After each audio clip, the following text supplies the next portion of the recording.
Noticias contra reloj en Blue Radio.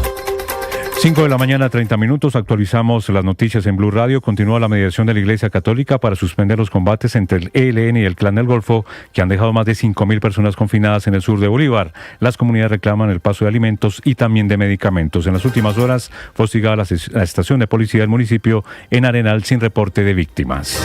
La alcaldía de Santa Marta coordina con el gobierno nacional la entrega de ayudas para los más de 60.000 damnificados por las inundaciones de más de 60 barrios de la ciudad. En las últimas horas fueron habilitados 2 albergues para recibir ayuda humanitaria. Se necesita agua potable, colchones y linternas.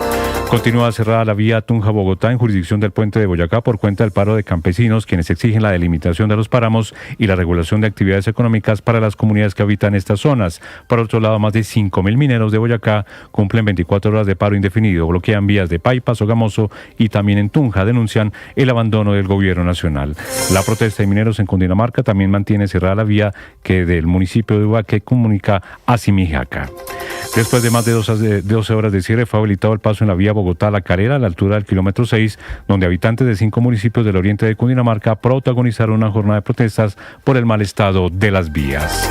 María Alejandra Benavides, asesora del ministro de Hacienda, Ricardo Bonilla, del exministro, declaró durante 8 horas ante la Corte Suprema de Justicia, donde entregó nueva información del escándalo de corrupción en la Unidad Nacional de Gestión de Riesgo. El abogado Jaime Andrés López aseguró que su cliente está entregando toda la información que tiene a propósito del principio de oportunidad que fue avalado en su momento por la Fiscalía. El presidente del Consejo de Estado, el magistrado Luis Alberto Álvarez, dijo en Bucaramanga que hay quienes buscan debilitar los controles democráticos del poder público en referencia al decreto firmado por el presidente Gustavo Petro, con el que le quita competencias al Consejo de Estado para resolver tutelas contra el presidente de la República. Una jueza de Bogotá negó el principio de oportunidad para que el testimonio del director de la Unidad Nacional de Gestión de Riesgo, Olmedo López, pueda ser utilizado contra los otros responsables dentro del escándalo de corrupción. La jueza argumentó que la Fiscalía no sustentó de manera adecuada la solicitud. Sin ese principio de oportunidad queda en vilo gran parte del caso de corrupción más grave desde 2022. La audiencia de apelación quedó programada para el próximo 18 de agosto.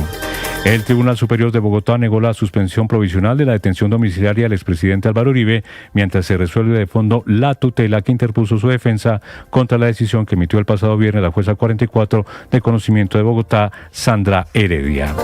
El joven sicario de 15 años que disparó contra el senador Miguel Uribe Turbay aceptó cargos por los delitos de porte ilegal de armas y tentativa de homicidio después de que la Fiscalía lo acusara formalmente.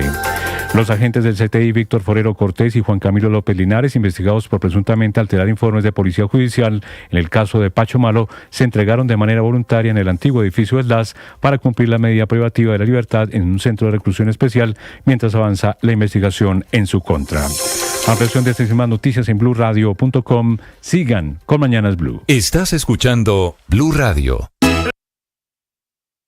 La agroindustria transforma los recursos naturales en productos esenciales para el mundo, pero para ser sostenible debe cuidar el presente sin comprometer el futuro. Este año, el Premio Caracol Televisión a la Protección del Medio Ambiente, en su 11ª edición, invita a empresas, ONGs y comunidades a postular sus proyectos de agroindustria y ganadería sostenibles. Inscripciones abiertas. Más información en www.premiomedioambiente.caracoltv.com.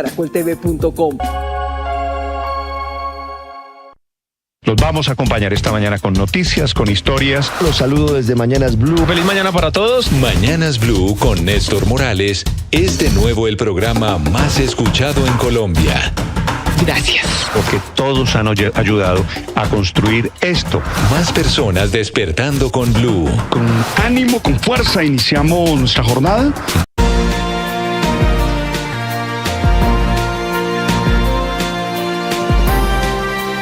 Ahora 5 de la mañana, 34 minutos. Bienvenidos, muy buenos días. Un gusto saludarlos y acompañarlos en este frío amanecer. Hoy es martes, es 5 de agosto. Aquí están las noticias de Colombia y el mundo. También a esta hora, temas de conversación en las redes sociales. Camila Carvajal. Néstor, buenos días. Temas de conversación en este martes en redes sociales que tienen como conversación numeral Tribunal Superior de Bogotá, Riaño y tutela. Riaño, que es el apellido del magistrado Ramiro Riaño, a quien le correspondió por reparto la decisión de la tutela, que es el primer camino que han escogido los abogados del expresidente Álvaro Uribe para buscar que se eche para atrás la decisión que lo deja en casa por cárcel después de la condena de de 12 años de prisión. Pues bien, esa es tendencia en una campaña para muchos alrededor del magistrado, diciendo que está impedido en ese caso en particular, que él ya se había declarado impedido porque su esposa fue funcionaria de la Fiscalía de Eduardo Montealegre, hoy ministro de Justicia. En algún momento, sin embargo, alcanzó a tomar una decisión sobre el caso del cuando en el expresidente Uribe. proceso se aceptó una medida cautelar que suspendió por unas semanas el juicio, y después de esa decisión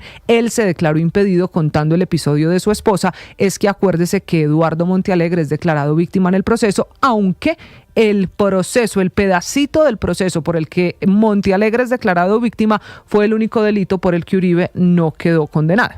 Y entonces aquí se están mezclando todas las cosas para decir si el magistrado Riaño debe o no resolver esta situación. Veo que hay pronunciamiento de Cepeda, de Daniel Las víctimas, Coronel, sí señor, sobre el magistrado Riaño. Hay ¿No es muchos, verdad? sí, incluso está pidiendo Cepeda, Iván Cepeda, que es la víctima principal en este proceso, una de las víctimas acreditadas, que se cambie el reparto producto de este episodio. Hasta ahí les llega el respeto a la justicia, ¿no es verdad? Cuando es un juez sobre el cual ellos no les gusta o tienen dudas, hasta ahí llega la campaña de respeto a la justicia.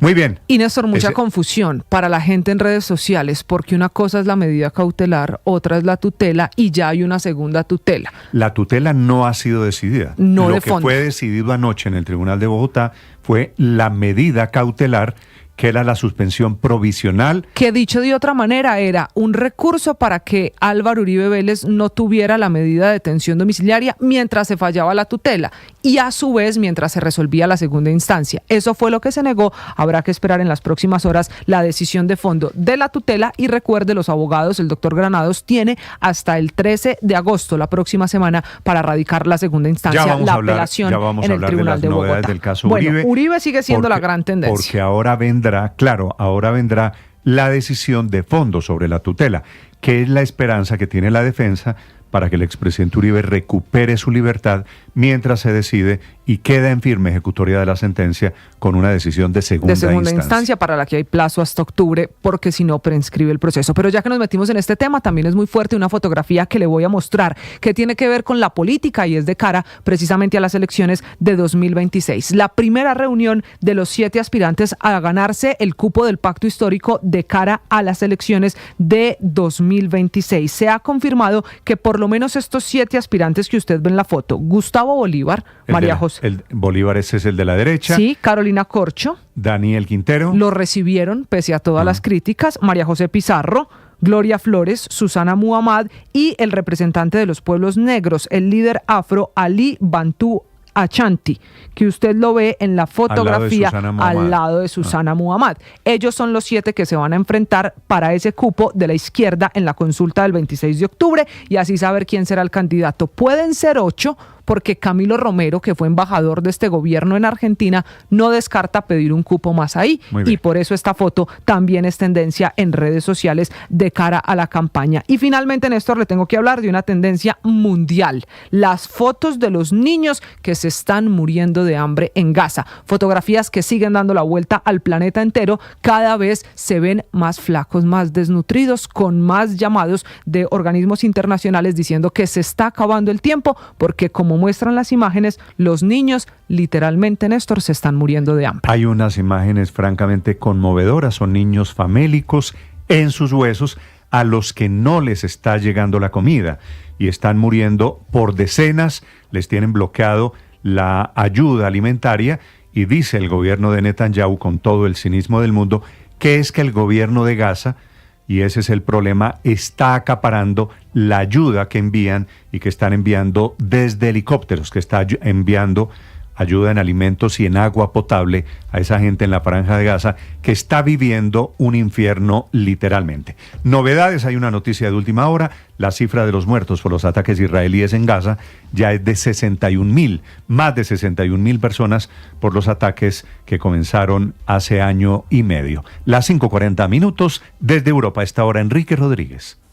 ¿Qué tal, Néstor? Buenos días. A esos 61.000 habría que sumar los 25 más de esta mañana, de los cuales 14 eran personas que se disponían a buscar comida, según han informado fuentes de los centros sanitarios de allí, de Palestina. Estos son los fallecidos registrados por los hospitales del enclave y cuyas muertes las fuentes atribuyen a disparos o ataques israelíes. Entre ellos habría 2 enfermeros y 6 personas que murieron cuando se disponían a ir por ayuda al punto de entrega de la Fundación Humanitaria para Gaza, la GHF estadounidense, que está ubicada precisamente en el centro del enclave. Sobre el hambre, sobre lo que está pasando en Gaza a propósito de la crisis humanitaria, ha hablado el primer ministro israelí, Benjamin Netanyahu.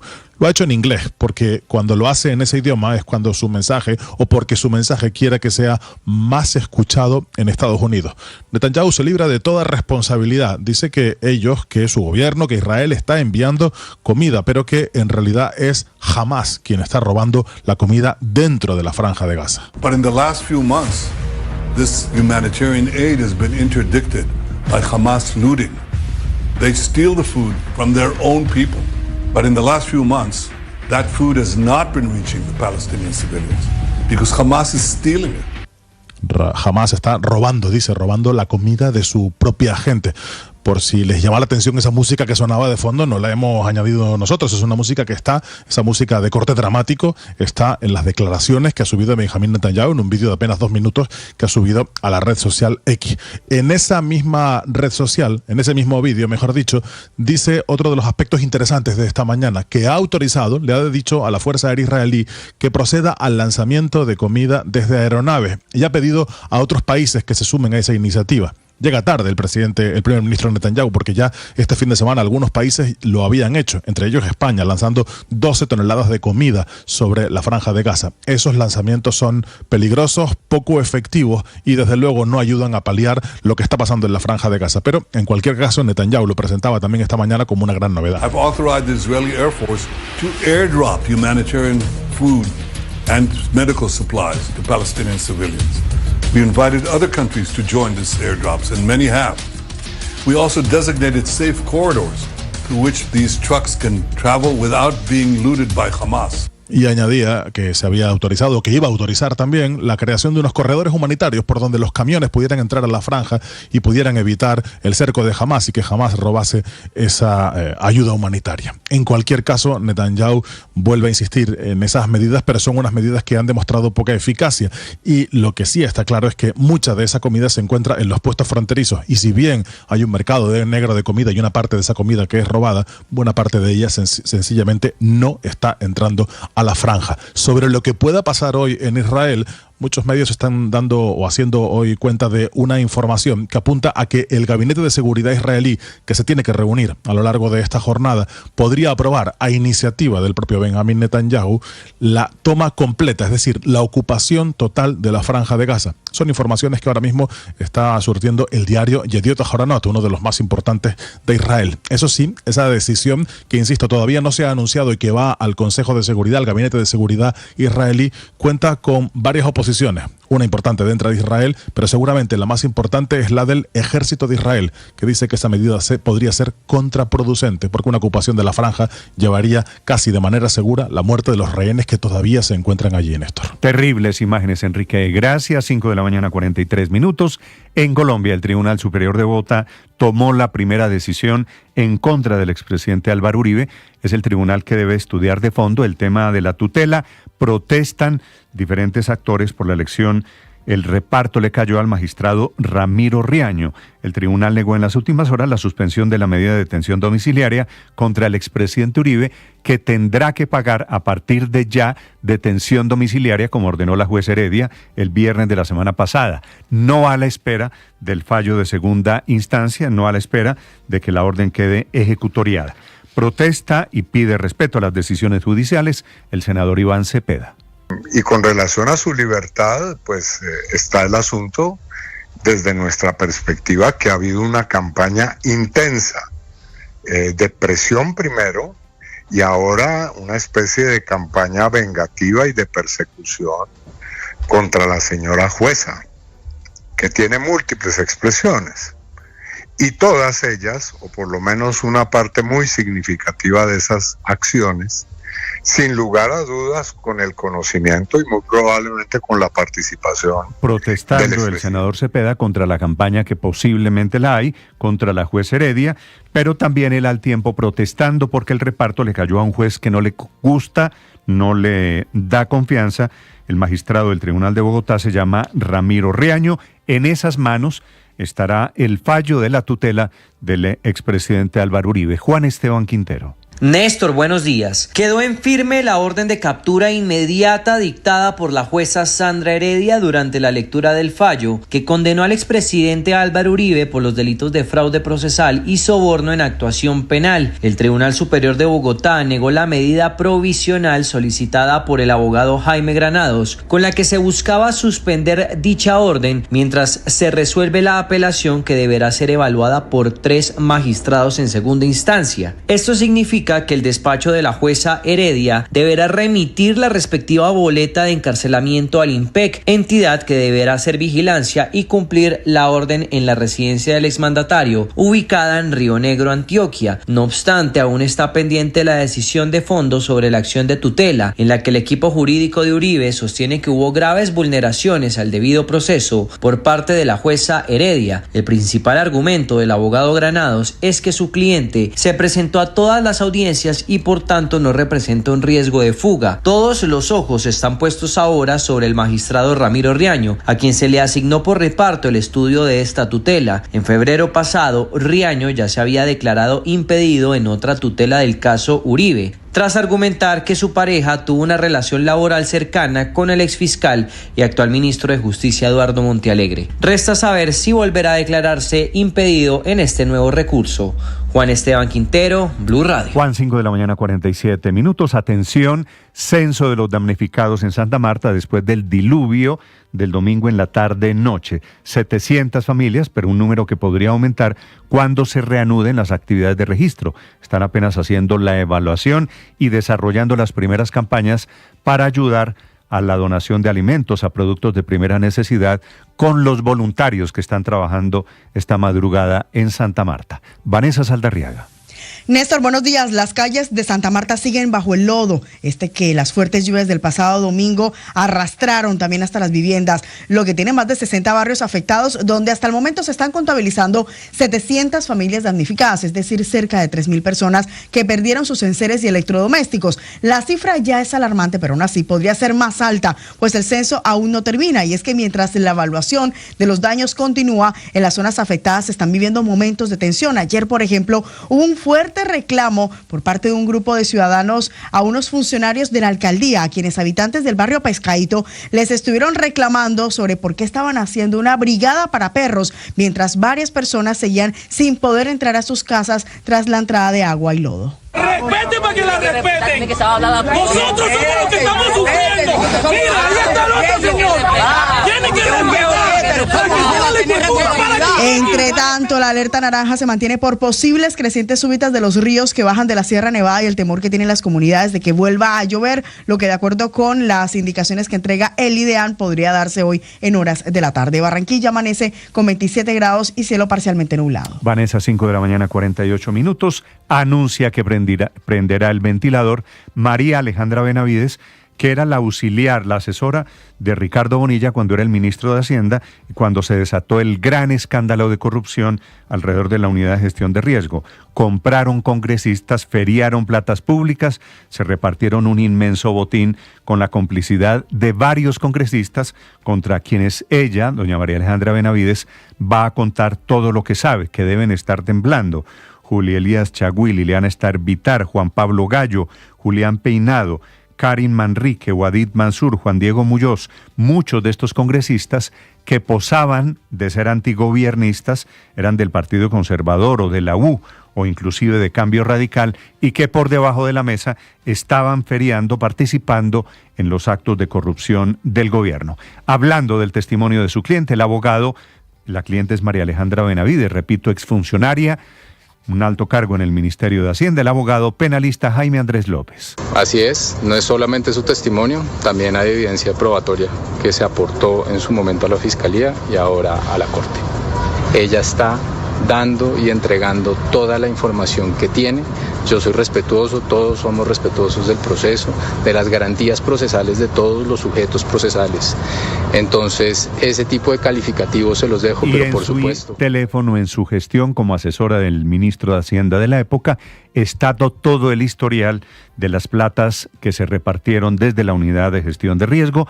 A propósito de ese escándalo de corrupción, un juez de la República le negó el acuerdo al que habían llegado en forma de principio de oportunidad Olmedo López con la Fiscalía General de la Nación. Sebastián Martinelli. Néstor, buenos días. Olmedo López, exdirector de la Unidad Nacional para la Gestión de Riesgo de Desastres, aún no ha formalizado su colaboración con la Fiscalía en medio del escándalo por corrupción en la UNGRD, que ha salpicado a congresistas, exministros y altos funcionarios del gobierno. Pese a que López fue uno de los primeros en ofrecer su testimonio a cambio de beneficios judiciales, una jueza rechazó el principio de oportunidad solicitado, argumentando que la Fiscalía no sustentó adecuadamente el acuerdo, ni detalló con claridad los delitos ni los compromisos del colaborador. López insiste en que su testimonio ha sido clave para develar la red de corrupción y ha señalado que no ha recibido garantías reales para su protección, a diferencia de otros implicados que, según él, sí han sido beneficiados a pesar de estar más involucrados. Hay que recordar que López ha revelado datos concretos de reuniones en donde recibió órdenes para amañar y entregar contratos, según reveló Noticias Caracol en junio de 2024. Es una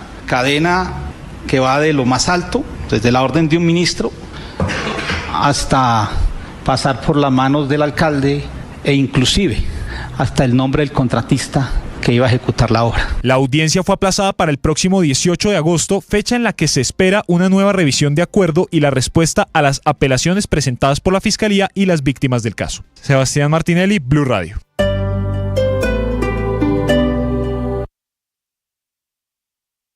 Los vamos a acompañar esta mañana con noticias, con historias. Los saludo desde Mañanas Blue. Feliz mañana para todos. Mañanas Blue con Néstor Morales es de nuevo el programa más escuchado en Colombia. Gracias. Porque todos han ayudado. Se desmarca el gobierno de un proyecto de ley presentado por congresistas del Pacto Histórico, Alberto Benavides, María José Pizarro, que busca regular el tema de las iglesias en Colombia. Les crea un régimen de inspección, vigilancia y control a todas las confesiones religiosas en Colombia, tema del que dice el ministro del Interior, Armando Benedetti, que maneja el tema. Él no está en eso, el gobierno no está detrás de eso, a pesar de que son congresistas afines al gobierno. El ministro Benedetti. El gobierno no está de acuerdo con el proyecto que se ha presentado. El Estado no está para supervisar el credo, ni cuando usted ora, ni cuando se reúne en culto. Pero dicen que supuestamente salió la idea del Ministerio del Interior, de la Oficina de Asuntos Religiosos. No, usted tiene que ver cuáles son las firmas que están radicadas, con las que está radicado el proyecto y no aparece el Ministerio del Interior. Y en las firmas efectivamente está María José Pizarro y Alberto Benavides, ambos congresistas del Pacto Histórico. Se están tirando la pelota porque saben que no les va a funcionar y se gastaron la munición en un proyecto que no tiene mayor futuro en el Congreso de Colombia, estando como está en la Casa de Nariño el pastor, entre comillas, Alfredo Sade. Andrés Carmona. Néstor, buenos días. El primer proyecto presentado el pasado 29 de julio busca incluir, reconocer y garantizar los derechos de las prácticas espirituales ancestrales de pueblos indígenas, afrocolombianos, raizales, palenqueros y otras expresiones tradicionales como una forma legítima de libertad religiosa y de culto. El segundo proyecto, y tal vez el más polémico, busca establecer un mecanismo de inspección, vigilancia y control a cargo de la Dirección de Asuntos Religiosos del Ministerio del Interior para las entidades religiosas e iglesias, en el que podrán controlar aspectos como estatutos, manejo de recursos públicos y beneficios tributarios, revisión de los registros contables y financieros, seguimiento a actividades con impacto social, político o económico, entre otros. Según la iniciativa, las iglesias que incumplan el control que haría el gobierno podrían acarrear sanciones como la suspensión o cancelación de la personería jurídica necesaria para su funcionamiento. Estos proyectos se convirtieron en motivo de alarma de los sectores cristianos y evangélicos, quienes vieron vulnerados sus derechos. La concejal de Bogotá por el Partido Liberal, Clara Lucía Sandoval. Incluso el proyecto habla de imponer sanciones y de quitarle la personería jurídica a las iglesias que no cumplen, pero no dicen cuáles son las cosas que hay que cumplir.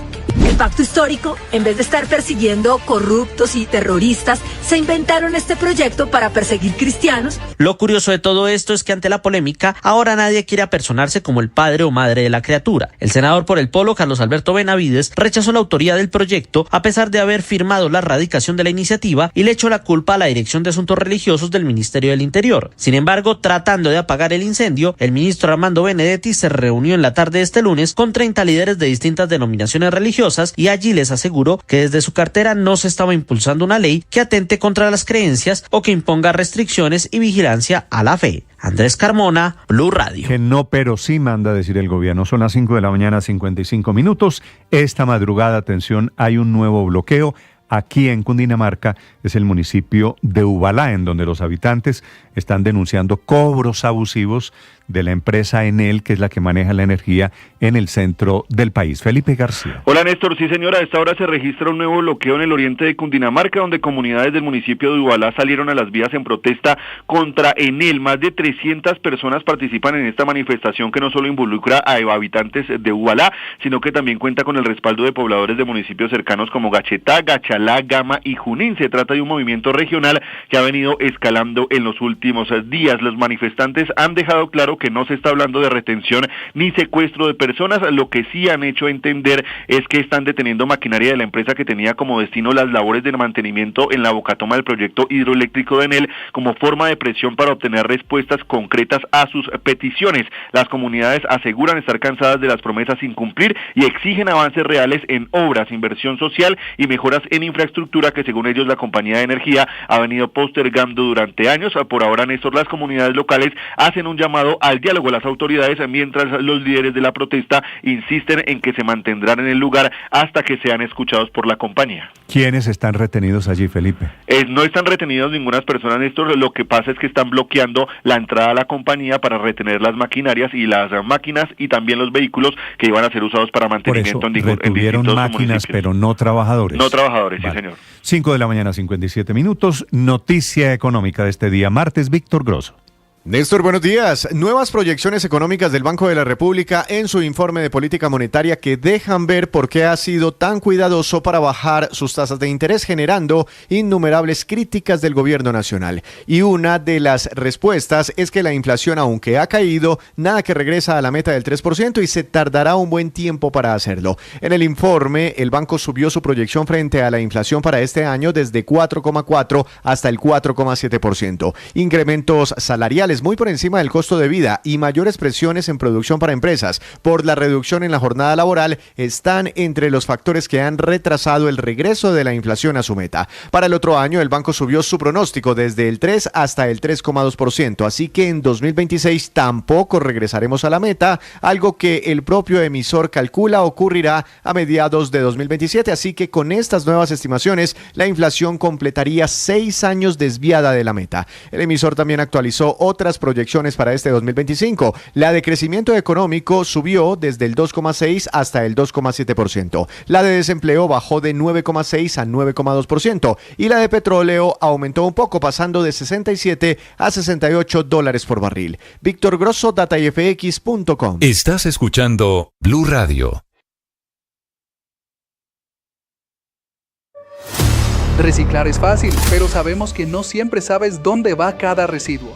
Soy Bruno, reportero de sostenibilidad de Blue, y estoy acá para que descubras que tú tienes el poder de proteger lo irreemplazable: el agua, la energía y el planeta.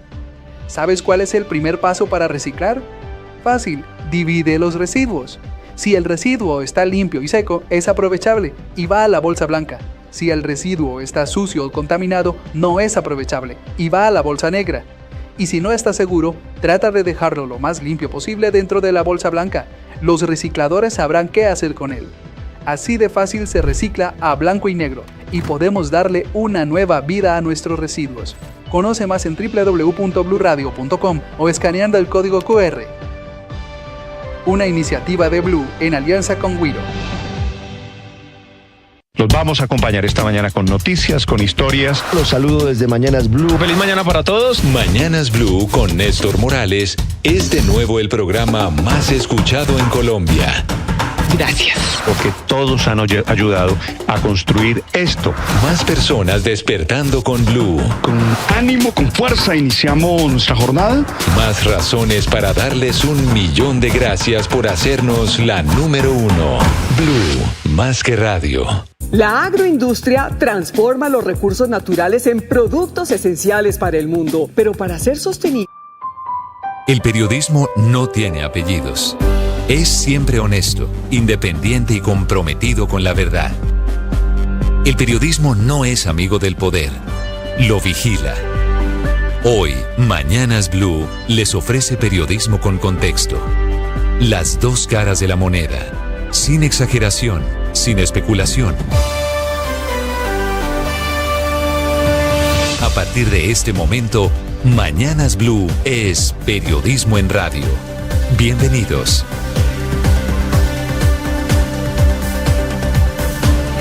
Bienvenidos, muy buenos días, 6 de la madrugada, 40 segundos. Un gusto saludarlos en este martes 5 de agosto. Se levantó un paro, un bloqueo, el que había entre Bogotá y La Calera anoche, pero estallaron en las últimas horas otros 8 paros en puntos diferentes de Cundinamarca y Boyacá.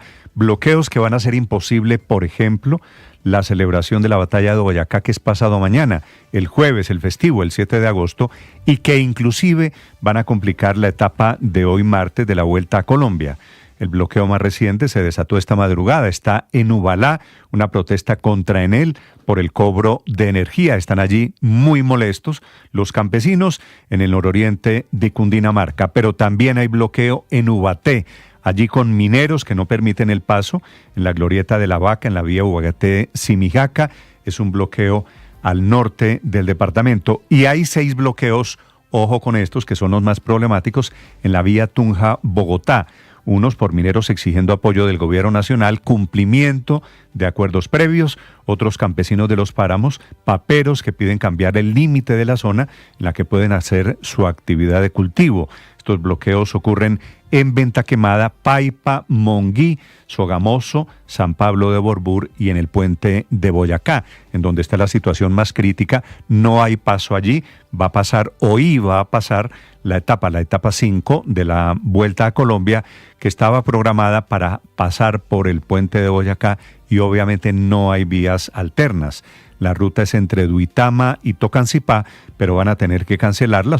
Los organizadores están esperando que haya un acuerdo milagroso que parece poco probable que ocurra esta mañana. Bienvenidos, ya les vamos a hablar. Es una madrugada fría y de bloqueos. Se levantó el bloqueo en la vía entre Bogotá y La Calera, cerrada por horas ayer, lunes 12 horas, por cuenta de los habitantes del municipio que estaban exigiendo que les arreglen las vías. Efectivamente, la ANI va a llevar maquinaria. El acuerdo es que a más a tardar mañana miércoles llegará maquinaria amarilla para empezar a reparar esas carreteras en la perimetral de Oriente que están muy abandonadas. Y si no les cumplen el acuerdo, ellos dicen volverán a bloquear el fin de semana, cuando la Vuelta a Colombia está diseñada para pasar por La Calera. También hay un bloqueo esta mañana de la comunidad en la vía Ismina-Quibdó, en el departamento de Chocó, por retrasos en la construcción de viviendas. Allí dicen 300 viviendas. Protestaron en Bogotá los dueños de billares,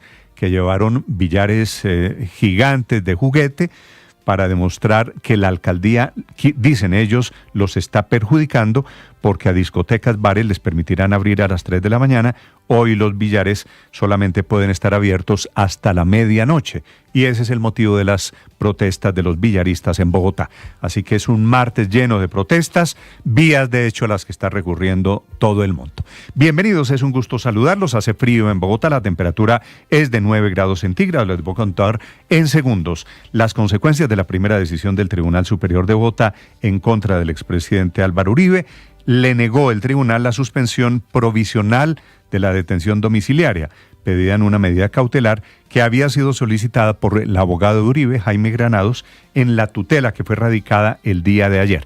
¿Qué significa? Que Uribe seguirá en cárcel, casa por cárcel, mientras se falla la tutela, a la espera del recurso de la segunda instancia. Por eso hoy la jueza Andrea Heredia tendrá que notificar al IMPEC de la orden de captura y luego el IMPEC tendrá que reseñar a Uribe en su casa, en la casona de Río Negro, en donde están sus caballerizas, que es la finca escogida para permanecer en la figura de la detención domiciliaria. Por reparto, la tutela, que no se ha fallado de fondo, le tocó en el Tribunal Superior de Bogotá a 3 magistrados. Uno de ellos es Ramiro Riaño, que es el magistrado que durante el juicio ya había fallado a favor de Uribe una medida cautelar.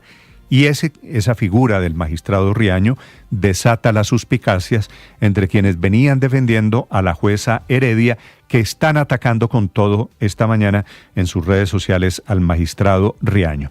Después de esa primera decisión, el magistrado Riaño se había declarado impedido porque cuando Eduardo Montealegre, víctima en algún momento también del caso de Uribe, era fiscal, nombró en un cargo en la fiscalía a su esposa o a su pareja sentimental, la del magistrado Riaño. Y Montealegre era víctima y eso causó en ese momento el impedimento del magistrado Riaño. Ahora Montealegre ya no es víctima en el proceso de Uribe porque en ese pedazo del caso fue lo único que fallaron a favor del expresidente Uribe.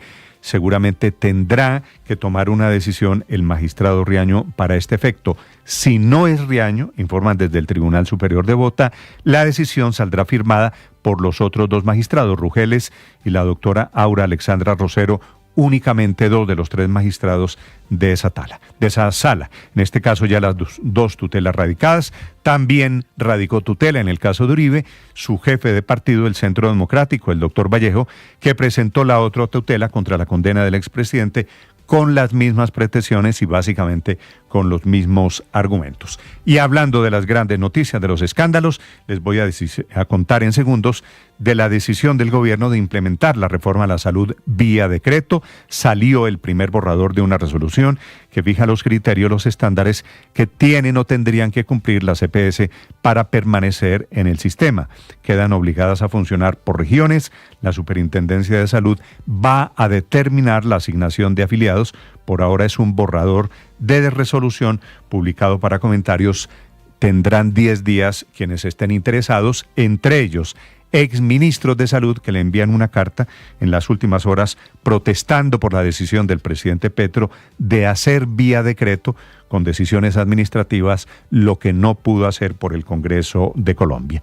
Y hablando del gobierno y hablando de la izquierda, se produjo la primera reunión y el primer acuerdo de candidatos de la izquierda del centro del pacto histórico que aspiran a la presidencia en las elecciones del año entrante.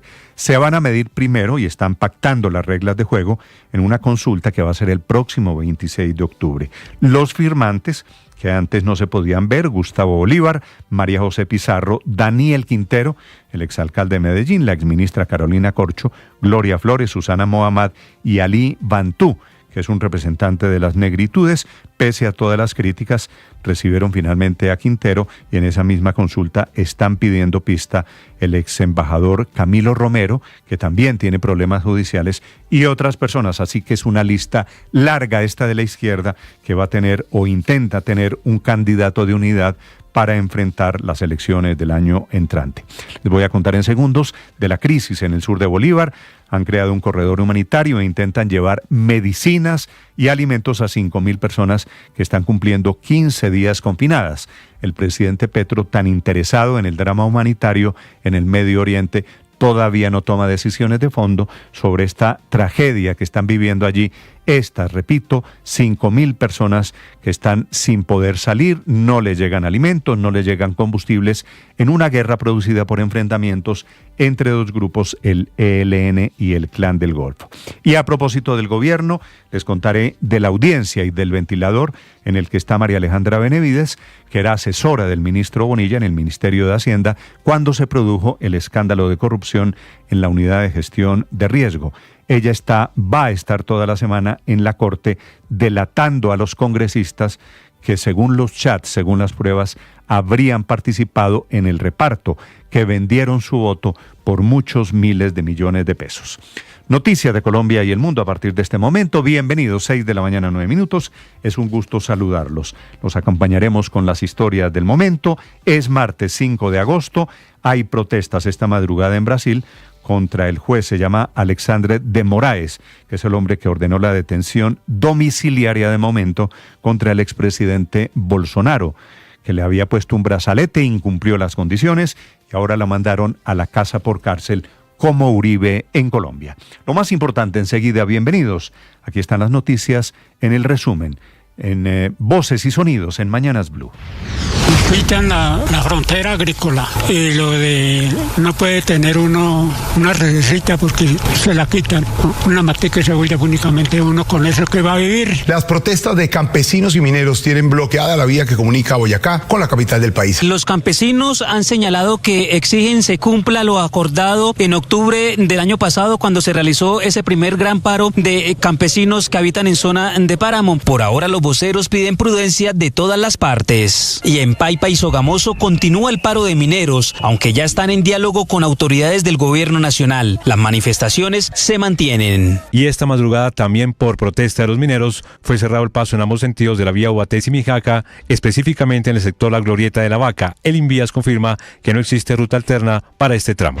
Por primera vez en años, la tradicional ceremonia de conmemoración de la batalla del puente de Boyacá no se llevará a cabo en su emblemático lugar. Fuentes del ejército confirmaron que el evento del próximo 7 de agosto fue cancelado en el sitio histórico debido al paro minero que mantiene bloqueadas varias vías estratégicas en el departamento de Boyacá. Se traslada este año la Escuela Militar de Cadetes José María Córdoba en Bogotá. A dicho evento, recordemos, asistiría el presidente Gustavo Petro, quien tenía previsto estar en Boyacá para encabezar esta conmemoración.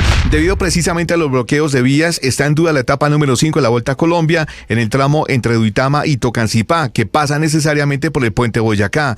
La organización del evento informó que la etapa quinta podría ser aplazada o cancelada, ya que no existen rutas alternas para sortear los bloqueos de vías entre Boyacá y Cundinamarca. En este momento tenemos la colaboración del señor gobernador, ya se está llegando a ese acuerdo, ya aquí ya está la maquinaria y el miércoles estamos en mesa de trabajo.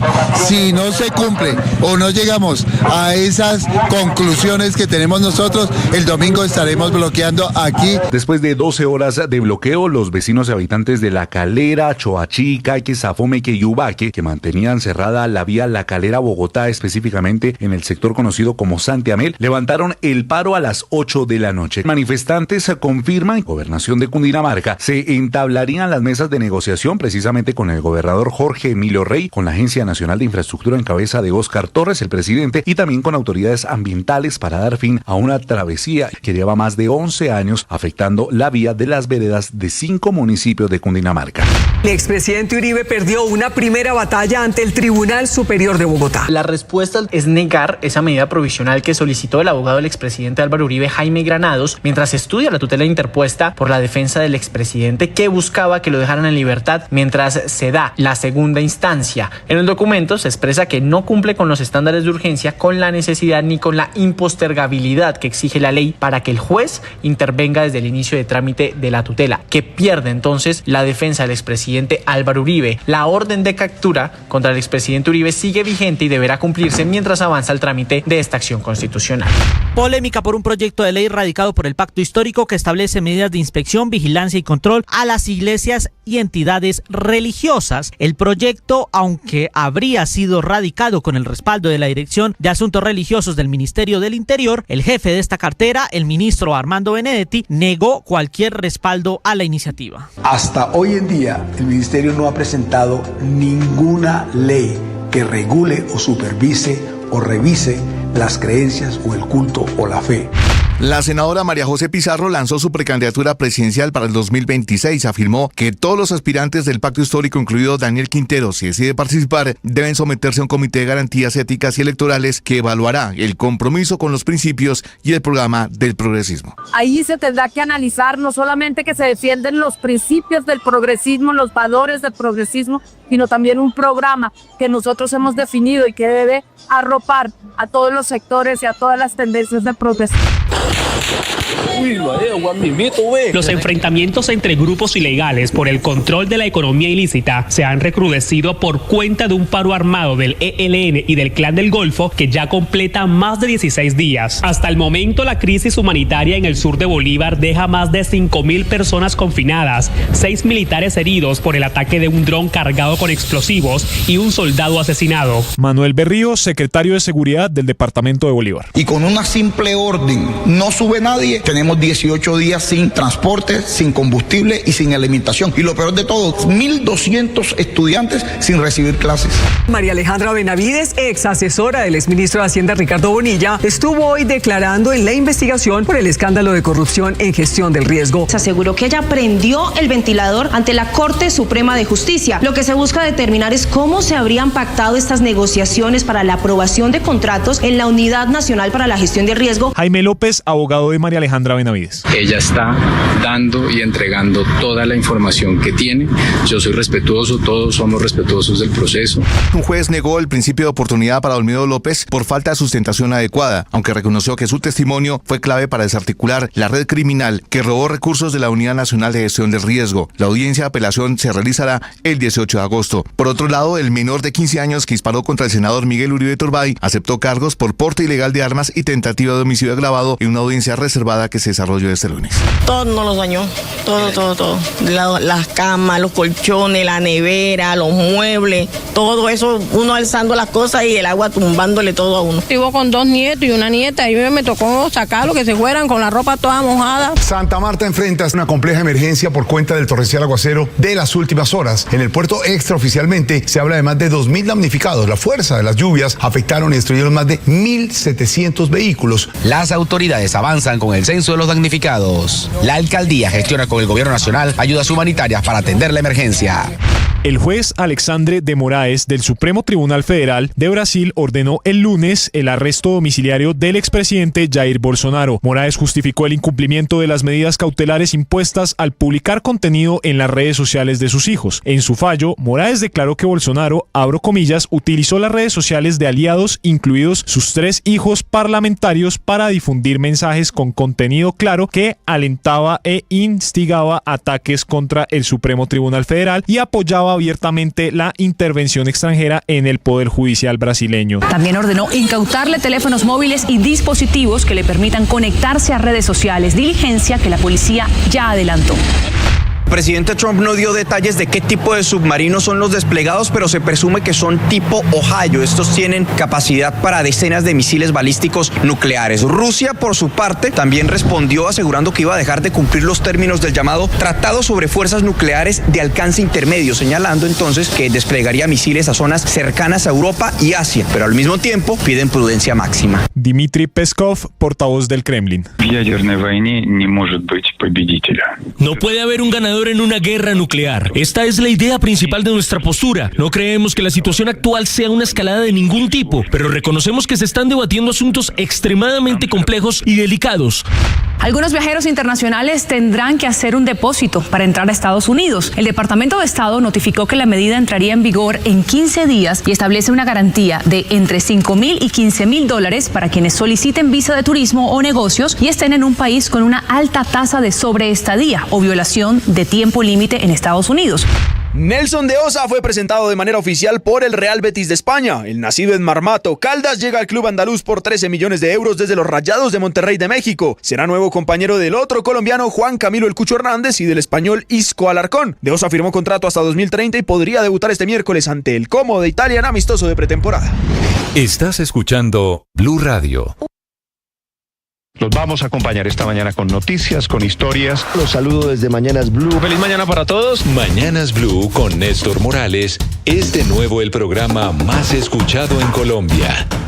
Gracias. Porque todos han ayudado a construir esto. Más personas despertando con Blue. Con ánimo, con fuerza, iniciamos nuestra jornada. Más razones para darles 1.000.000 de gracias por hacernos la número 1. Blue, más que radio. La agroindustria transforma los recursos naturales en productos esenciales para el mundo, pero para ser sostenible debe cuidar el presente sin comprometer el futuro. Este año, el premio Caracol Televisión a la protección del medio ambiente, en su 11ª edición, invita a empresas, ONGs y comunidades a postular sus proyectos de agroindustria y ganadería sostenibles. Inscripciones abiertas. Más información en www.premiomedioambiente.caracoltv.com. Se levantó un bloqueo anoche entre Bogotá y La Calera, pero se activaron 8 bloqueos que hay esta mañana fundamentalmente entre Bogotá y el departamento de Boyacá, en donde la situación y la movilidad es prácticamente imposible. Va a ser imposible la celebración del festivo, el Día de la Independencia, la Batalla de Boyacá, que es pasado mañana, el 7 de agosto. Va a ser prácticamente imposible que se cubra hoy la etapa de la Vuelta a Colombia. Por cuenta de los 8 bloqueos, 6 están allí en el departamento de Boyacá. A esta hora, con la situación en el puente de Boyacá, en Paipa, en estos municipios, en Venta Quemada. Allí están todos los bloqueos, todos los paros de mineros, de campesinos y de paperos. Con ellos se encuentra a esta hora Jairo Niño. Néstor, muy buenos días. La situación no es muy buena en el departamento de Boyacá, como usted lo acaba de decir. Son varios los bloqueos que se registran en esta zona del país.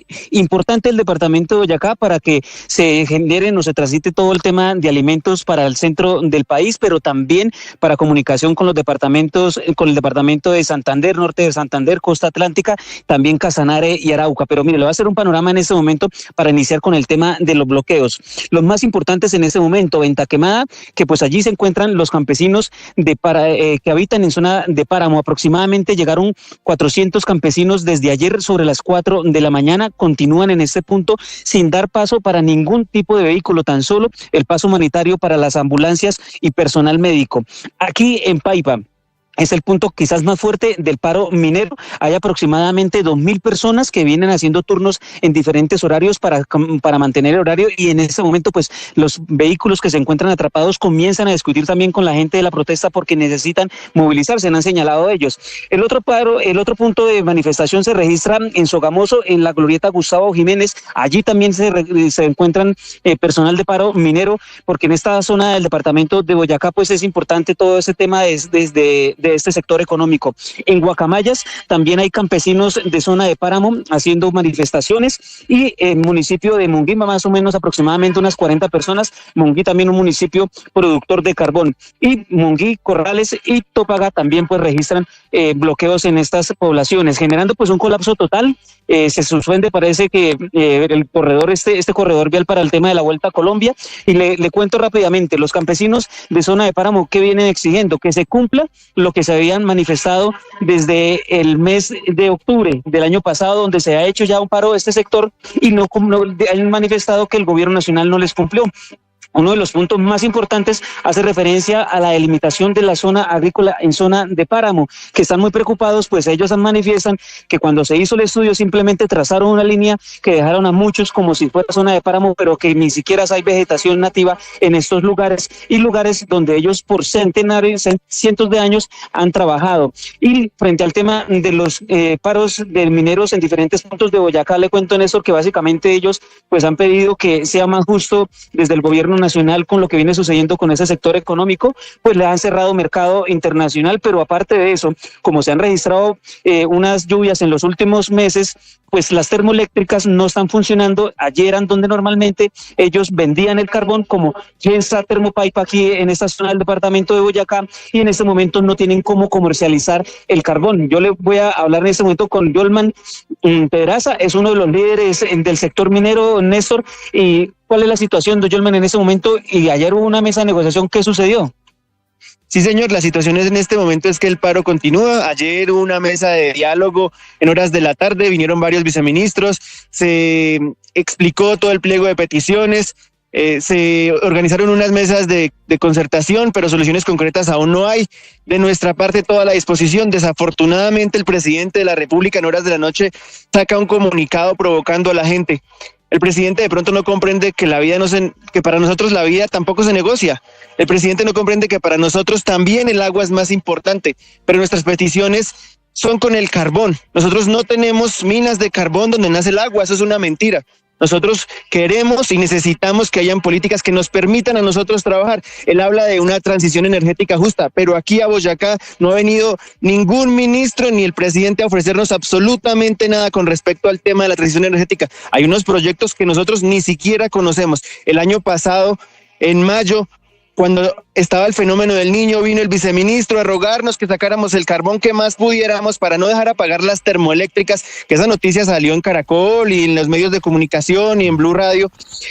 Y hoy en día ya no nos necesitan, y entonces miren a ver qué hacen y nos ponen al pueblo en contra diciendo que nosotros preferimos el carbón que el agua. Eso es una mentira. Nosotros exigimos y necesitamos respeto del gobierno nacional. Muchas gracias, don Yolman. Mire, Néstor, yo no sé si usted de pronto escucha... Jairo, señor, tranquilo. Sí, señor. Déjeme hacerle una pregunta, si es tan amable, al señor Pedraza, que es el líder de estos mineros que están hoy en paro en Boyacá. ¿Me lo deja? Sí, señor, ahí lo está escuchando, Néstor. Hola, señor Pedraza, ¿cómo está? Bien, buenos días, don Néstor, gracias. Es que usted hace referencia, y tiene razón, al trino que pone anoche el presidente Gustavo Petro sobre todos estos paros. Dice el presidente lo siguiente, porque los oyentes no todos lo conocen: no se puede negociar la vida, el agua es más valiosa que el carbón, la minería no se puede hacer donde el agua nace líquida, porque muere la vida, incluida la vida humana en Boyacá. Este es el trino al que usted estaba haciendo referencia, ¿verdad? Sí, señor. Sí. El presidente Petro, y es la pregunta que quiero hacerle, ¿no les había ofrecido a ustedes en la campaña de hace 3 años ya, 3 años largos, que les iba a comprar toda la producción de ustedes, de las minas de carbón en Boyacá? ¿No estuvo allá y se sacó una foto con ustedes? Sí, señor. El presidente, cuando estaba en campaña, vino a una mina de carbón acá en Paipa a tratar de convencer a la gente, prometiendo cosas que no ha cumplido. No me diga. Desafortunadamente sí. Sí. ¿Y ustedes creyeron que eso lo iba a hacer Petro realmente? Pues en realidad la mayoría de los carboneros no. Sabíamos que eso no iba a ser así, que la única intención en ese momento del entonces candidato Gustavo Petro era tratar de convencer a la población. Sí. Y efectivamente yo creo que convenció a buena parte de los mineros que recuerdo también en ese momento emitieron una declaración apoyando a Gustavo Petro para efectos de esa foto de campaña. Pasado mañana se cumplen efectivamente 3 años del gobierno Petro. Señor Pedraza, le agradezco, lo dejo que sigan allá con su Muchas gracias, don Néstor. Vale. Gracias. Jairo, situación, porque no solo están los mineros allí, sino están los productores de papa, están la gente que ha bajado de los páramos a protestar y a cerrar vías. ¿Qué tan grave está la situación para efectos de la celebración del puente de Boyacá?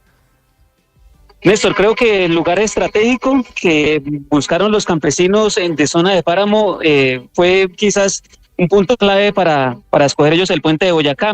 En este momento es la situación más complicada que se registra en el departamento. Ellos han manifestado, ayer hablábamos con algunos de los voceros, que no solamente es el campesinado que vive en zona de páramo, sino hoy va a estar también los campesinos productores de papa, los campesinos productores de cebolla, los campesinos productores de leche, porque todos están viviendo una crisis muy grave. La papa está el precio por el piso, al igual que la cebolla, y la leche pues lleva ya prácticamente 2 años con precios que realmente no alcanzan ni para el concentrado del ganado, han dicho los campesinos. He ahí el gran problema, que hoy el gobierno nacional va a llegar a negociar a las 2 de la tarde, pero no solamente va a ser con los campesinos de zona de páramo frente al tema de las fronteras y demás puntos, también tendrán que negociar con los productores de papa, de cebolla y de leche. Por eso quizás ese movimiento o ese páramo, esa zona de paro va a ser más complicada a la hora de las negociaciones, aunque el sector minero, que es el punto donde nosotros estamos, rechaza mucho lo que pasó ayer con el mensaje de redes sociales por el presidente, y quizás también por eso el día de hoy no tienen la negativa de sentarse a seguir negociando. Pero aquí ya las cosas pues se complican, ya la gente está cansada, los conductores acabaron de hacer un acto simbólico pitando durante prácticamente toda la entrevista que estamos, todavía se escucha de fondo, se escucha el pito, están desesperados, trancados, pero los mineros han bloqueado las vías con precisamente carbón y no los dejan pasar. Ellos han manifestado que no van a dar paso hasta que el gobierno nacional realmente no les escuche y no lleguen a una solución que tiene que estar firmada, porque están cansados de mesas de negociación y que simplemente quedan eso. Gracias, Jairo Niño, desde Boyacá, 6 de la mañana, 28 minutos. Se está creciendo el paro y el trino de anoche del presidente Gustavo Petro no ayuda mucho. No, es un trino que cierra la puerta a la negociación. Crea, entre otras cosas, ese dilema, el falso dilema de carbón o vida, ¿no? y el presidente con eso lo que hace es exacerbar un poquito las pasiones que hay alrededor. Además, no, porque son los parameros, los paperos, los lecheros, los cebolleros los que están en paro de hoy. Recuerda al señor Pedraza cómo el entonces candidato a la presidencia de la República, Gustavo Petro, fue a pedirles el voto a los mineros proponiéndoles una cantidad de elementos para hacer la transición, y han pasado 3 años. Que iba a comprarles la producción, recuerde usted. Y no ha pasado nada por ahora. La situación se está extendiendo, se está agravando y se está creciendo el tema de los paros y los bloqueos. Ya hay efectos inclusive en el transporte intermunicipal, porque no pueden salir los buses. En el terminal de transporte hay 8 bloqueos y en el terminal de transporte hay un periodista de Blue Radio, Julián Ríos.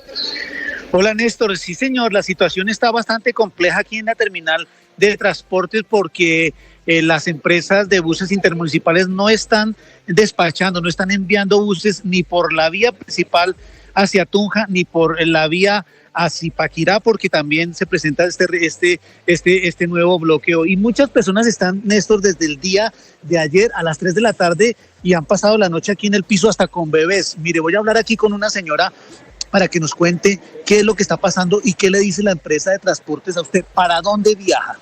Buenos días, viajo para la ciudad de Duitama y pues la verdad me he acercado a la taquilla de la empresa Los Libertadores, pero pues desde las 11 de la noche que llegué acá al terminal me han dicho que no hay bus. ¿Y les ha tocado pasar a ustedes la noche con sus hijos y con esta bebé? Tiene una bebé aquí en brazos. ¿Qué ha pasado? ¿No le han ayudado ningún organismo de socorro? ¿Nadie le ha dicho, venga a una sala, siéntese aquí y espere? No, absolutamente nadie me ha dicho, o venga, como decía, aquí en una silla, mientras tanto que está con la bebé. No, al contrario, si nos ven acostadas acá en el piso, lo que hacen es pitar para que nos sentemos. Entonces, no. Es la situación, Néstor, súper difícil porque hay muchas personas que se supone que es un trayecto corto, que es hasta Ubaté o hasta Chiquinquirá. ¿Usted hasta dónde va y desde qué horas está aquí esperando? Doy para Chiquinquirá y estoy desde ayer, desde las 2 de la tarde. ¿Desde las 2 de la tarde? Sí, señor, y anoche toda la noche y nada, que solucionan nada. Esperando que despachen el bus. Correcto, y a ver si el gobernador habla con la gente y les cumple lo que hablan. Sí, para que levanten la protesta, Néstor. Vamos a caminar aquí 6 pasos para llegar a la empresa que se llama Los Libertadores. Vamos a hablar aquí con un funcionario y un trabajador, Néstor. Escuchemos esto lo que nos dice. Muy buenos días. Caballero, buenos días. Por favor, usted me informa si están despachando buses hacia el norte del país, los Santanderes, Tunja o incluso Chiquinquirá o Ubaté, por favor. ¿Qué está pasando con eso? No, señor. Nosotros como empresa tenemos parada la operación, dadas las manifestaciones que hay en la vía Boyacá.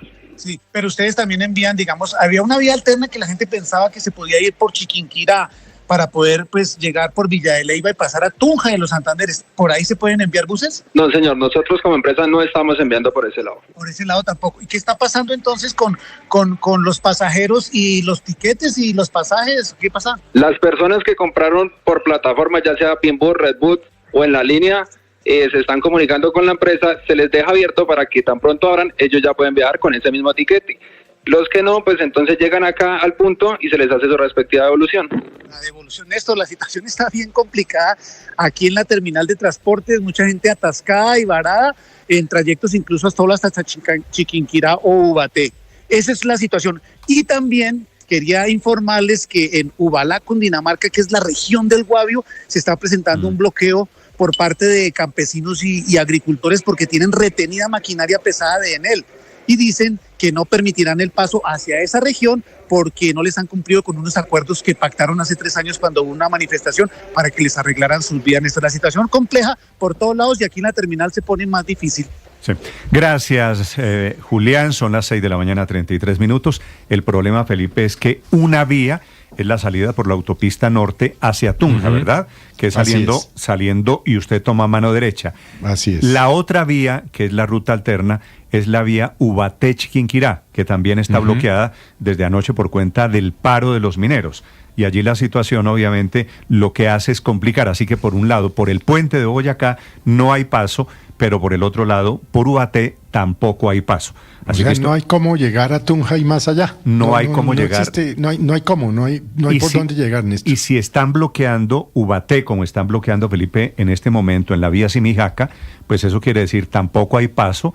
Eso es Barbosa y la salida Barbosa es la frontera entre Boyacá y Santander. Así es. Y después no hay salida hacia el oriente, hacia el departamento de Santander.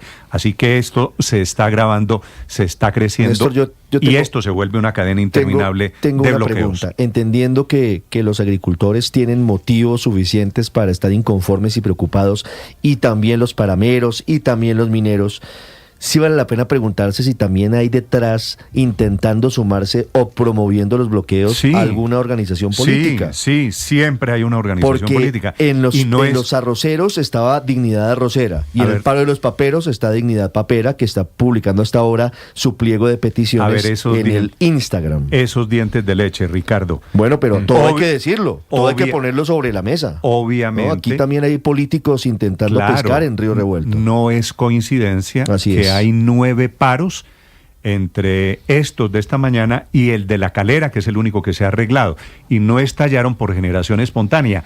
Claro que hay bloqueos y claro que hay una motivación política detrás de esto. El último es el de Ubaté, pero también está el de Ubalá, que es el de la protesta contra Enel. Felipe García.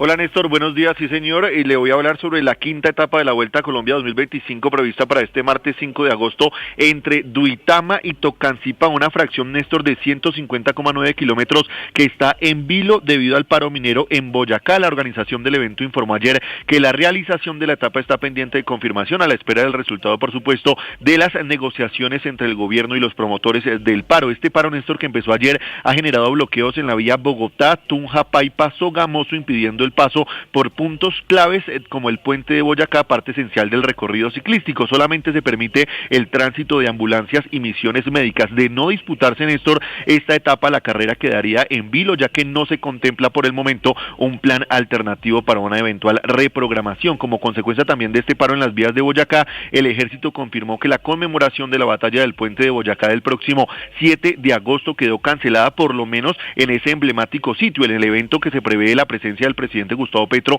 ahora se realizará en las instalaciones de la Escuela Militar de Cadetes General José María Córdoba, aquí en Bogotá. En la provincia de Ubaté, en la vía Asimijaca, en el sector de la Glorieta de la Vaca, también hay otro bloqueo. Mineros de los municipios de Lenguasaca y Cucunubá, así como los de las veredas Tibitá, La Ramada, Gachaneca y Pueblo Viejo, adelantan un paro en apoyo también a los trabajadores del sector en Paipa para exigir garantías laborales y mejoras en las condiciones, dicen ellos, para sus familias. Los organizadores, Néstor, explicaron que la movilización busca visibilizar la difícil situación que atraviesa el gremio minero y reclaman, por supuesto, ser escuchados por las autoridades.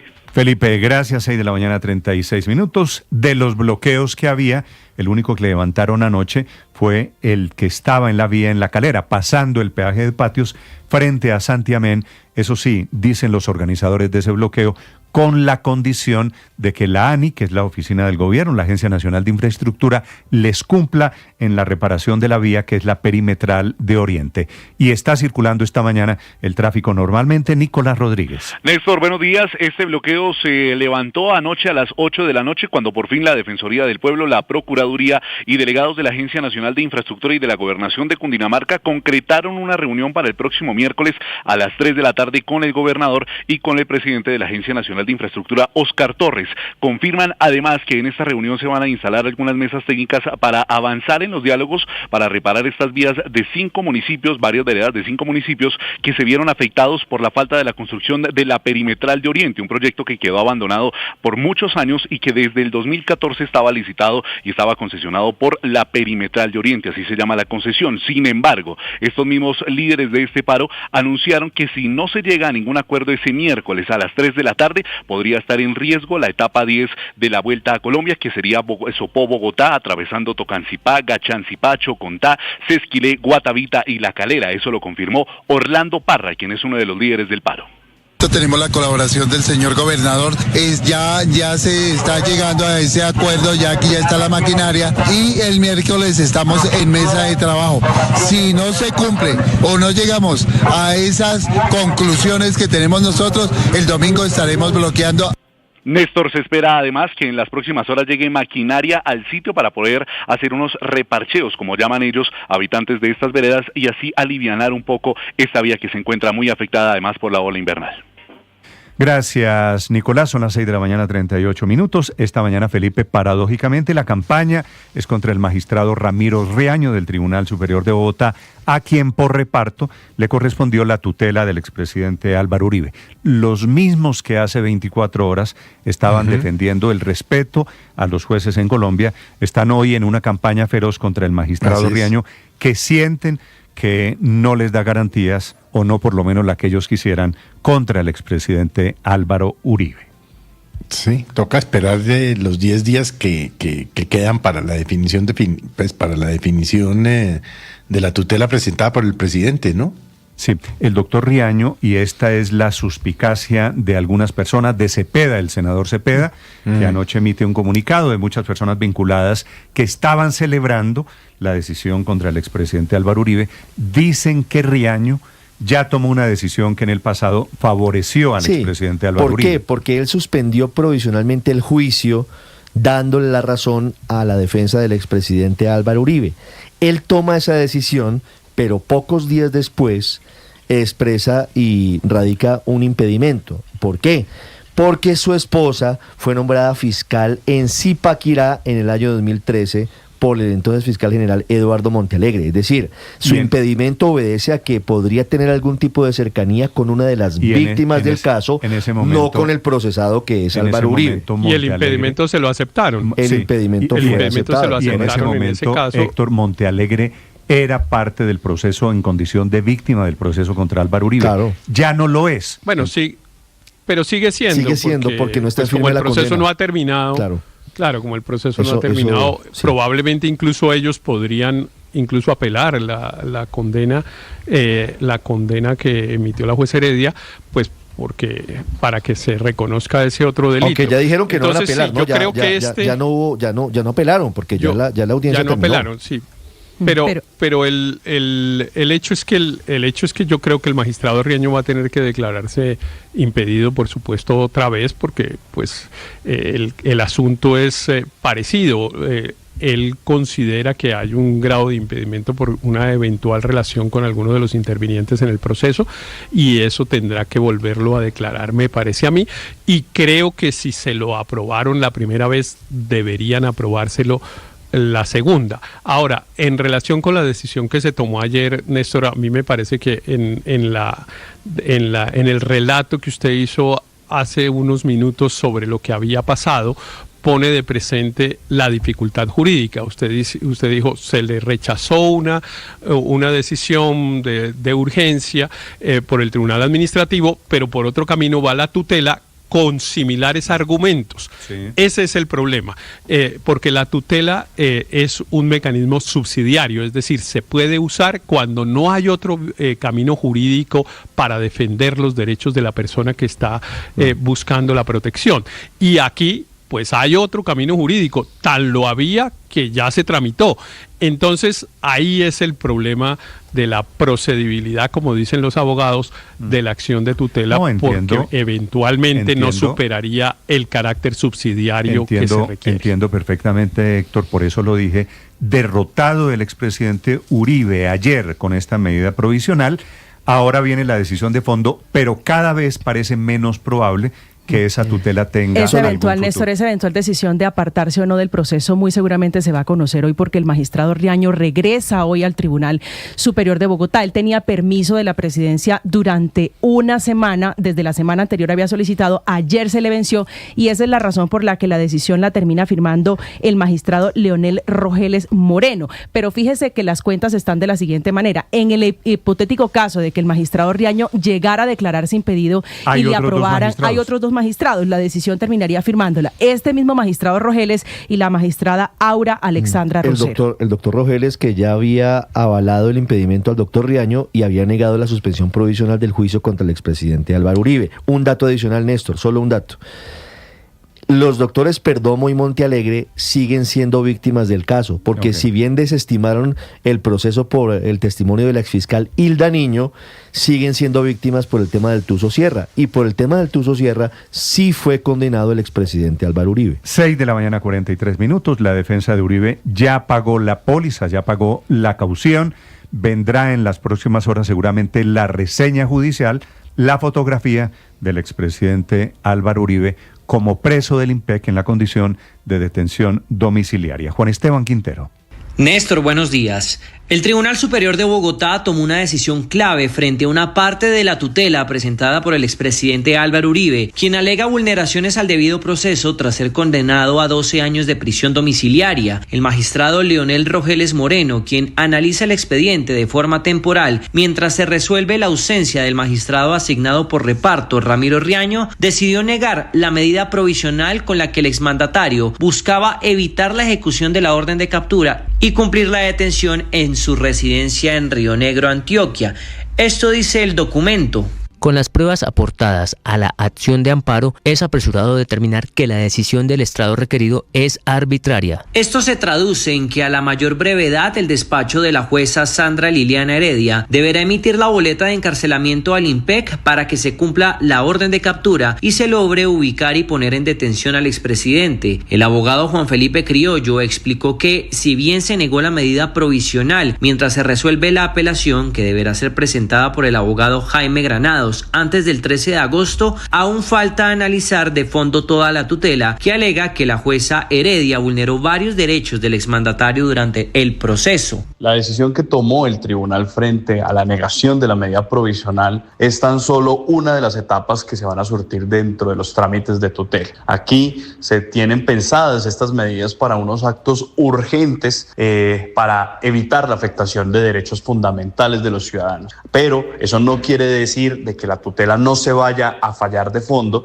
y además esta misma tiene dos instancias, una ante el tribunal y la segunda ante la Corte Suprema de Justicia. Diversos juristas han calificado como excesiva la medida de detención domiciliaria, teniendo en cuenta que el expresidente se presentó sin ninguna novedad a todas las 67 sesiones del juicio. Habla el abogado Felipe Alzate. Se da cuenta que tanto él como su defensa técnica comparecieron a la mayoría de audiencia citada por el juzgado 44, ejercieron su derecho de defensa y debido proceso dentro del marco de la ley, y adicionalmente no existen elementos que permitan acreditar que en caso de que se confirme la decisión no se cumplirá con la pena allí impuesta. Desde que el caso pasó a revisión del Tribunal Superior de Bogotá han surgido varias preguntas sobre el magistrado Ramiro Riaño, quien deberá analizar el fondo de la tutela. No es la primera vez que este magistrado tiene contacto con un proceso relacionado con Uribe. En febrero pasado se apartó de otro trámite de tutela interpuesto por la defensa. En aquella ocasión manifestó un posible impedimento por razones personales. Su pareja, Luz Adriana Gutiérrez, fue nombrada en el año 2013 como fiscal local provisional en Zipaquirá durante la administración de Eduardo Montealegre como fiscal general de la Nación. Montealegre, actual ministro de Justicia y supuesta víctima en el caso penal contra Uribe, fue uno de los motivos por los cuales el magistrado consideró que su imparcialidad podría verse comprometida. Ese impedimento fue aceptado por el tribunal, por lo cual llama la atención qué postura va a tomar en este caso. Juan Esteban Quintero, Blue Radio.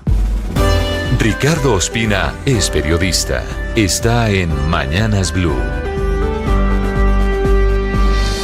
Ya son las 6 de la mañana y 47 minutos. Comenzó en firme la batalla jurídica luego del fallo que condenó en primera instancia al expresidente Álvaro Uribe a 12 años de cárcel por los delitos de soborno en actuación penal y fraude procesal. El Tribunal Superior de Bogotá comenzó el estudio de la tutela interpuesta por el abogado Jaime Granados, con la que busca que se revoque la casa por cárcel a la que está sometido el expresidente Uribe por decisión de la juez 44 penal de Bogotá, Sandra Heredia. Lo primero que decidió el tribunal, por medio del magistrado Leonel Rogeles Moreno, fue negar la medida provisional que había solicitado el abogado Granados, con la que pretendía que el expresidente Uribe recuperara su libertad, hasta tanto se fallara de fondo la tutela, que tiene la misma finalidad. Hasta que se defina la segunda instancia del caso, alegando que la permanencia del expresidente Uribe en casa por cárcel vulnera sus derechos fundamentales a la dignidad humana, al debido proceso, a la presunción de inocencia y a la libertad. De acuerdo con el magistrado Rogeles, la medida cautelar solicitada por la defensa del expresidente Uribe no cumple los estándares de urgencia, necesidad e impostergabilidad, sumado a que señala que, leo textual, las decisiones de los jueces gozan de presunción de acierto y legalidad hasta que las instancias superiores determinen lo contrario. Hay que dejar claro que esta negativa no implica que esa sea la misma decisión de fondo sobre la tutela, puesto que apenas comenzó su estudio. Por sorteo, la tutela le correspondió al magistrado Ramiro Riaño, quien, como lo escuchamos hace minutos, había ordenado en febrero de este año la suspensión provisional del juicio contra el ex jefe de Estado y luego se declaró impedido para participar del caso porque su esposa fue nombrada como fiscal en Zipaquirá en 2013 por el entonces fiscal general Eduardo Montealegre, quien fue acreditado como víctima en este caso. Anoche, el senador Iván Cepeda, liderando el grupo de víctimas en el proceso, aseguró que el magistrado Riaño está impedido para conocer y definir esta tutela bajo el argumento de que el impedimento que había manifestado previamente sigue actual y sigue vigente. Casi de forma simultánea, el Centro Democrático, partido político al que pertenece el expresidente Uribe, radicó otra tutela pidiendo lo mismo, la revocatoria de la casa por cárcel para el jefe de Estado. ¿Qué viene? El próximo lunes vence el plazo para que la Procuraduría sustente el escrito de apelación a la condena contra el expresidente Uribe que anunció en la audiencia del viernes. El miércoles 13 de agosto, la defensa del expresidente Uribe radicará la sustentación de la apelación y, en principio, el Tribunal Superior de Bogotá tiene como plazo el viernes 15 de agosto para fallar la tutela con la que se pide la libertad condicional del ex jefe de Estado. Y en materia política, el Centro Democrático dio a conocer anoche cuáles serán los sitios de concentración y la hora de la convocatoria para la manifestación que realizarán el próximo jueves 7 de agosto, a la que llamaron Gran Marcha Nacional en Defensa de la Democracia, las Libertades y el Estado de Derecho. Camila Carvajal es periodista. Está en Mañanas Blue. 6 de la mañana, 50 minutos, y definitivamente el gobierno no va a echar para atrás el decreto con el que empezó una reforma a la salud, así no esté aprobada en el Congreso.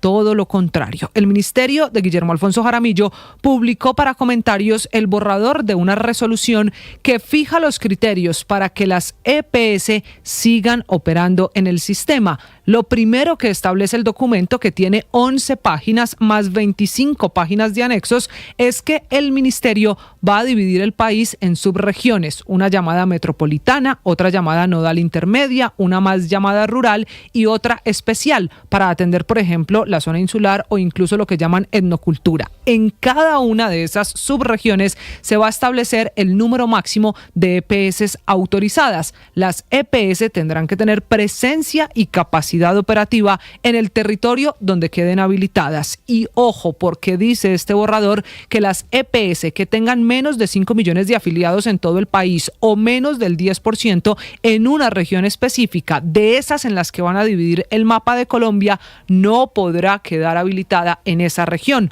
Solo las EPS que tengan 20% de participación a nivel nacional quedarán habilitadas para trabajar en todo el territorio nacional. Para decirlo de otra manera, más fácil de entender, este borrador lo que plantea es que a Colombia el gobierno la va a dividir por regiones y luego decidirá qué EPS opera en cada región.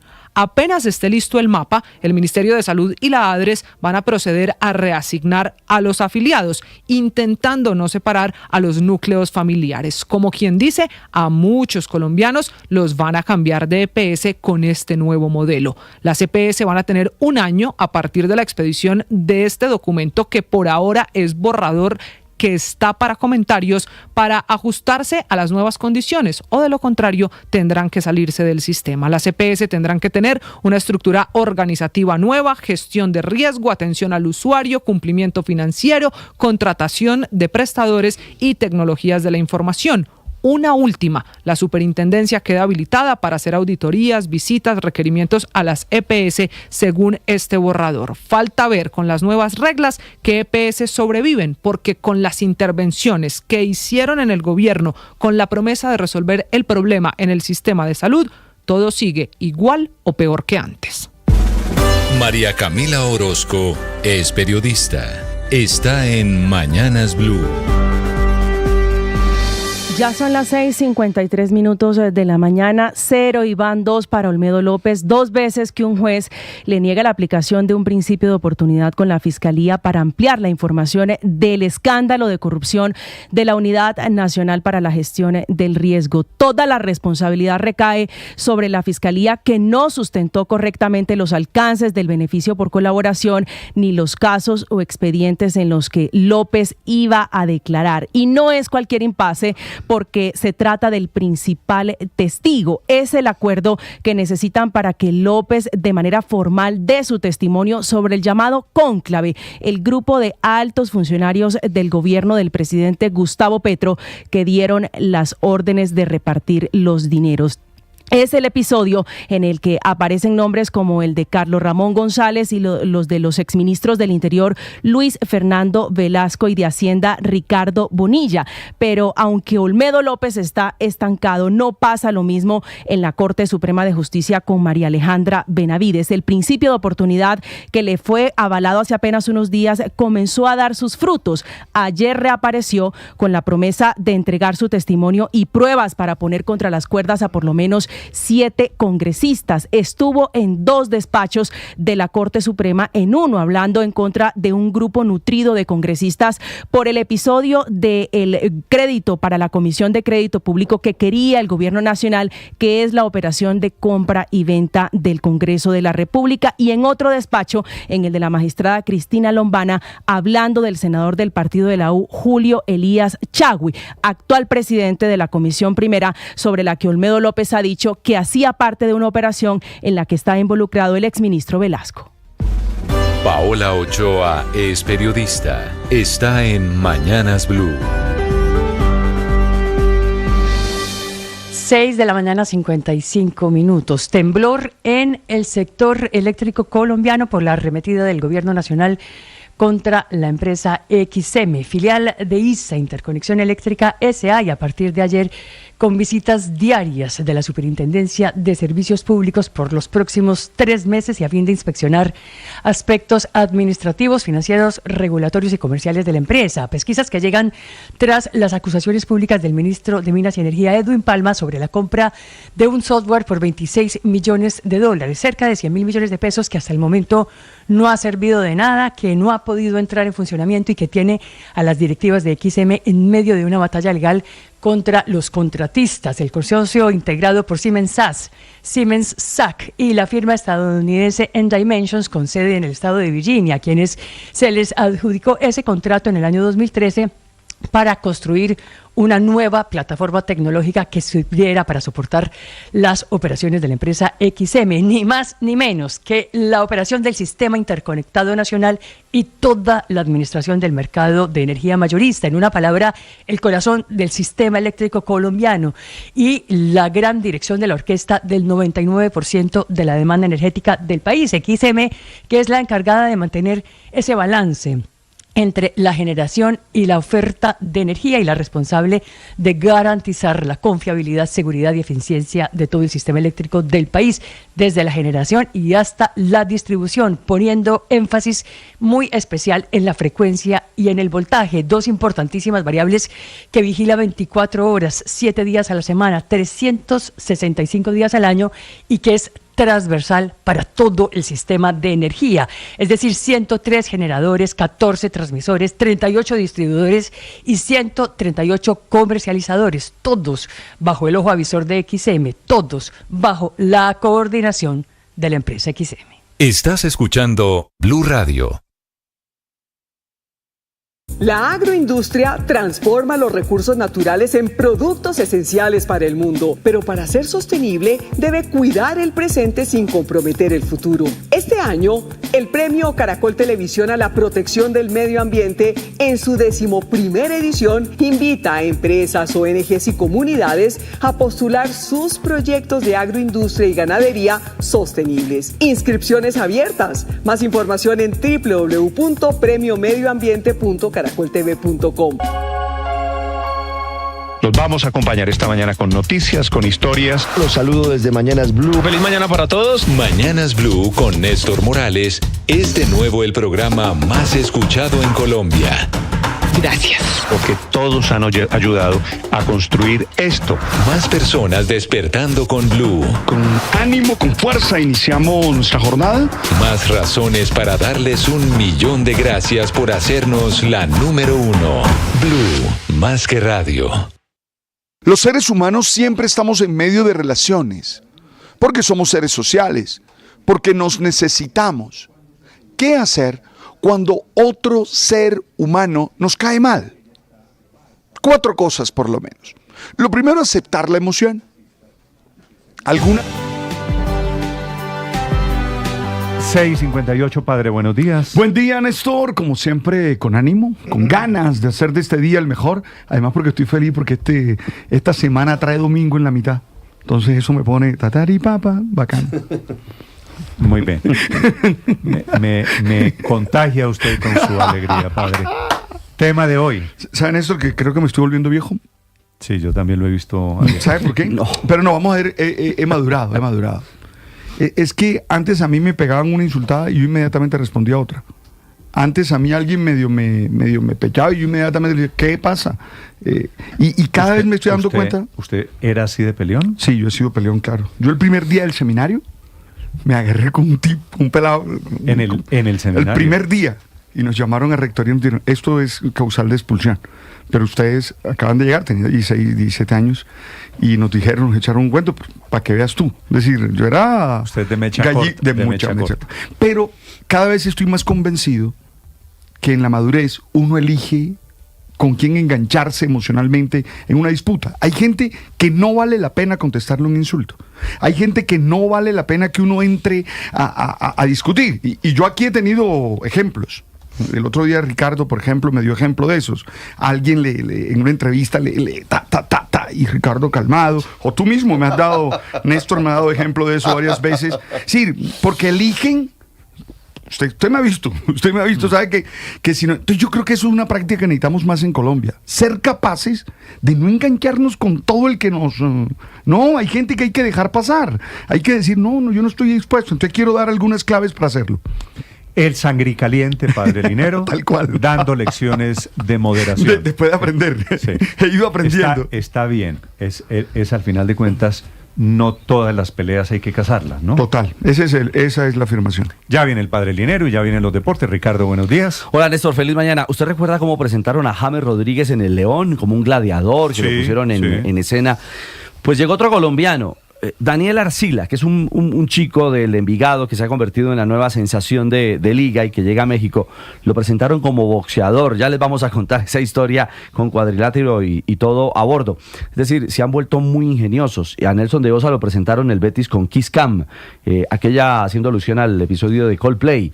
Bueno, eso en torno como a las particularidades que se presentan con un Juan Guillermo Cuadrado que hoy puede debutar con el Pisa, su nuevo equipo en el fútbol de Italia. Hay un caos con el arquero Ter Stegen en el Barcelona, una puja que pasa por lo médico pero también por lo financiero. Ya les vamos a contar de qué se trata eso. La Copa Colombia, hoy Nacional y Santa Fe tendrán partidos definitivos y vuelve la Liga Femenina. Tenemos que echarle un ojo a la Liga Femenina.